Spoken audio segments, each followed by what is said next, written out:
I'm James Deemer, the Audio Nomad, and we're here on Mana Island in Fiji, where a cyclone is fast approaching.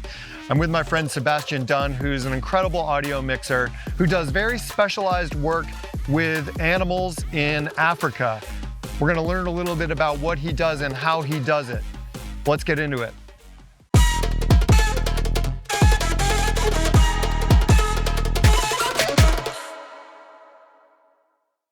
So Seb, we met in 2015 in Cambodia. That's right. And we were both on the challenge crew. And my job was doing plant mics for Challenge and Tribal. And I only did it for 1 year. That's something that you've actually done for the last, well, I don't know, 9 years now, I guess. Yeah, well, I took a page out of your book because you were the plant mic expert. And so I was watching you very closely because that's what I wanted to do. So I monitored you very closely. You weren't aware of that. And I think as a result, I got into that plant mic environment, and it's just been the most amazing experience. Not only working on Survivor, which is my speciality, but working with wildlife. In Africa, I hide microphones. So it's a perfect synergy between the two of my real world sound experiences and my Survivor world. Yeah, that's right. I guess it's like people on Survivor and then crazy wildlife, I would imagine. Oh, absolutely. Yeah. So tell me a little bit about how you do that in the on safari or in what do you call it? In South Africa, we call it the bush. We're going out into the bush to record. But yeah, it's the savannah. It's the wide open expanses. Unfortunately, fences are getting closer and closer. The animals are reacting to that. They're breaking down fences, and it's creating a human wildlife conflict. But I won't get into that. My primary job, it varies from job to job, obviously, but what I do is I record the sounds of the animals themselves. The incredible thing is that animals can communicate on levels that us humans just cannot hear. Elephants, for example, communicates on levels very, very low down in the sound registry. So when you hear an elephant roaring, or rumbling, not roaring, rumbling, you can feel that sound, and we can hear that sound. We can hear the rumble. It's a very low level, but there is so much more information that happens beneath that sound level that we can't hear. So we can hear, as humans, from 20 hertz to 20,000 hertz. That's pretty much the benchmark. Elephants can communicate from about 6 hertz. Wow. So way, way lower than we can hear. So when I'm recording elephants, my levels on my recorder are going crazy, but I can hear absolutely nothing. Wow, that's wild. It's quite incredible. Yeah. But that said, I have to use very specialized microphones that are able to accommodate that frequency, that low frequency. So I know that you were recently nominated for a BAFTA and an Emmy for the work you did on an Apple TV wildlife show. Tell us a little bit about that. It was an absolutely incredible series. It was about sound and how animals communicate. It was called Earthsounds. Earthsounds. Yeah. Okay. Is it on Netflix? It's on Apple Plus. Apple Plus. Okay. I think it's currently on the streaming platform. Okay. It's been getting a lot of traction. It's been a really, really incredible series to work on that we started during COVID. I had the pleasure of traveling. I had a special permission within South Africa to travel, and went and recorded ostriches. And I needed to record the sounds of ostriches in the egg, which was... It's incredible. Nobody had ever really done it before. An ostrich that has yet to hatch. Yet to hatch. So the communication of the chick within the egg.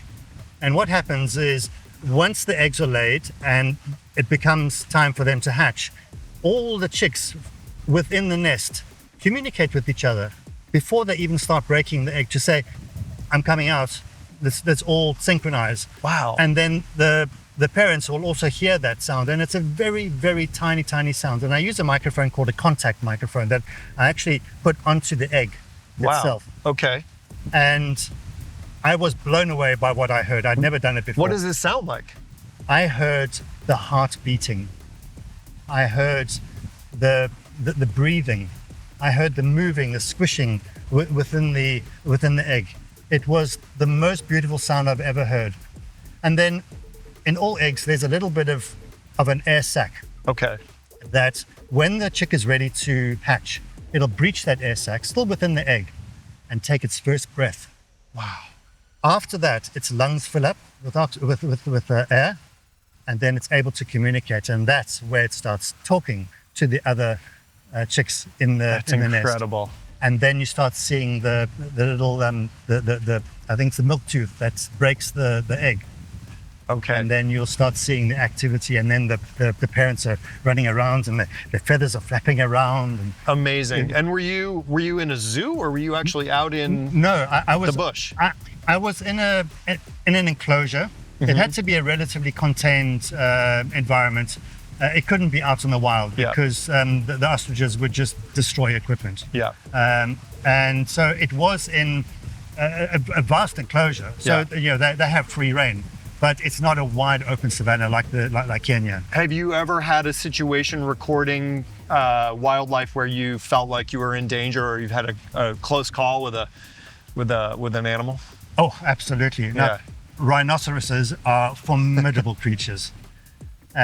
We were doing a release of a rhino. Okay. We had to relocate it from one reserve to another because they are hunted, unfortunately, for their rhino horns. So there were some security issues. We needed to move rhinos from one place to another. So we filmed the whole process. And this particular rhino, it was a female white rhino. As the mum came out, the little baby came between the legs, and the mum got freaked out as it was coming down the ramp. We were busy filming it from a distance, and the mum saw us as a threat and just took a beeline for us. And a rhino with a sharp horn going straight for you is a very, very scary thing. Wow. So the cameraman and I just dived to the nearest vehicle. We leopard crawled underneath the vehicle. Wow. But the rhino was still wanting to get us. Yeah. And this horn was just gouging at the vehicle and piercing the vehicle as well. We were literally a foot away from the end of that sharp horn. So yeah, it's crazy. Dangerous. Yeah. And was your equipment still out there, or? No, equipment was still okay. Everything was in hand, but it was a very, very frightening experience. Wow. But that said, you get to learn the behaviors of animals. Yeah. Sometimes not predictable, but I've been in the bush for long enough to understand. Okay, there's a bit of a problem there. Let's just step back a bit. That's wise, I would think. You were telling me about how some sounds you can't hear because they're either above or below our frequency range, and that you actually pitch them in post. Can you tell us a little bit about that process and what something sounds like? Yeah, sure. So recording bats, for example, bats communicate at a very, very high level, 60,000 hertz and above, or perhaps even like 40,000 hertz and above. So again, you need special microphones to do that. But you listen to it, your headphones are not able to pick it up, your ears are not able to pick that up, but your levels are going crazy, and you're getting signals. Every now and again you feel a whoosh as a bat rushes past. You hear that, and you know that they're around, but you just cannot hear these things. Yeah. So then what you do is, once you've recorded it, and I tend to record at about 192 kilohertz, so the sampling rate is very, very high. Right. With that, you're able to pitch shift that down to an audible range. Okay. So then you can hear them actually, they almost sound like birds chirping. Yeah. And you can pitch it down even slower to a slower pitch. And then you can actually understand which bats are communicating. I don't have that ability to discern which types of bats, but right. The scientists that I work with are like, oh yeah, that's a fruit bat, and fruit bats don't communicate infrasonically, but you know what I mean. Incredible. Yeah. Is there an animal that you want to record? Did you have like a bucket list? I love recording lions. Okay. What's it like recording a lion? And how do you do it? Lions, you can't just go up to and pat them on the head and say, I'm just going to record you. You've got to be very discerning. You've got to be in a vehicle. They don't see humans in a vehicle as a threat. So you can get fairly close to them. Mm-hmm. That said, when a male lion does its call, it is so loud that you actually do have to move the vehicle even further back, because they are incredibly loud. And what we discovered is lions can communicate infrasonically, so below what we can hear as well, which is really, really interesting. And they are broadcasting the fact that they are looking for a mate, or there is a threat, or within a valley, their echo would resonate, and female All at lions incredibly low frequencies. Absolutely, yeah. So I use a program called Isotope that's able to give you a visual representation of a lion roar. So you get this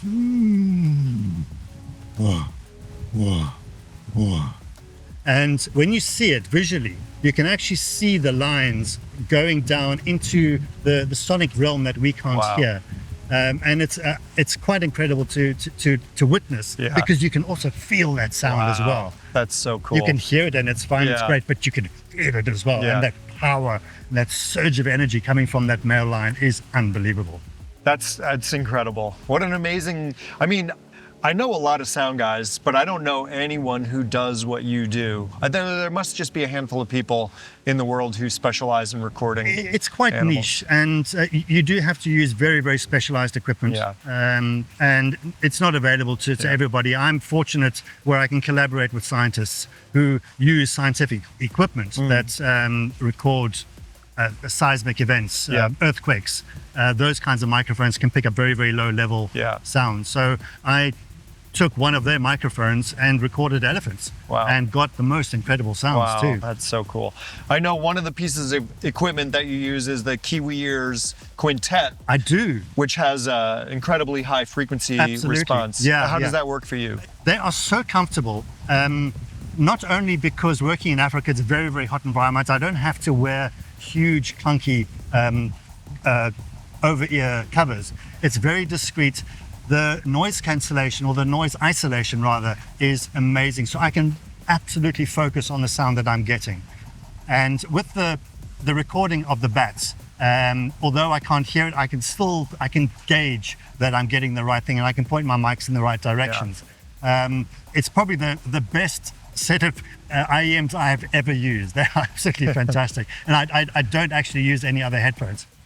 Well, Sebastian, thank you so much for this conversation and teaching us a little bit about the very unique and interesting world of recording Great animals. pleasure. I could go on and on and on. I love recording sound. I love talking about sound. Well, if anyone is interested, we'll put a link to your show in the show notes. Great. And I hope that you get a BAFTA and an Emmy. You deserve both. Wow. And also, best of luck to you on season 50 of Survivor, which we're about to start tomorrow. Absolutely, yeah. In the cyclone. Let's do it. Nice. Okay. Cheers. Thanks, Seb. This video is brought to you by Linsoul.com. Linsoul sells IEMs, headphones, amplifiers, digital to analog converters, cables, really just about anything you could want for personal hi-fi or even home hi-fi. Their prices are great. The quality is exceptional, and their customer service is really second to none. Check them out in the link below.